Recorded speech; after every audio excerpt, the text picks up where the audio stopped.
Create a Slack automation in Neurocad. From Connect, click on the Slack tile. Then click Add Slack Connection. Then click Allow. Head to Recipes and click New Recipe on the top right. Click the Slack tile and Create Recipe. This takes you to the recipe editor. There are several things going on in the recipe, but only a few things you need to adjust to get started. Click the Slack trigger node to view the menu panel on the right. You'll need to tell Neurocad where in Slack you want your artifacts generated.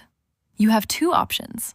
Either check the box to let Neurocad connect to the entire Slack workspace, or select an individual Slack channel. Now we need to create a unique command trigger for the recipe. It can be one word or a hyphenated phrase. Remember the command. You will add it in Slack to trigger the automation. Now rename your Slack recipe and click the check mark to save. Then click Deploy. You can make changes to your recipe at any time.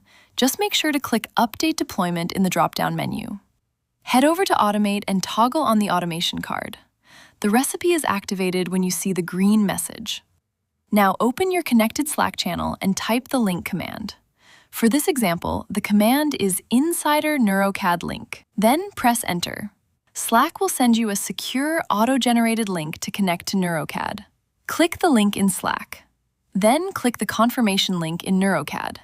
Your Slack channel and Neurocad are now connected through a secure token. Back in Slack, set your automation command. The command starts with the @ symbol, followed by Neurocad and the unique command word you added to your recipe.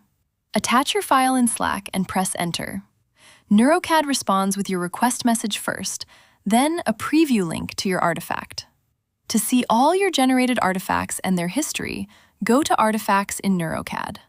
From there, you can review, edit, and send any artifact to another program.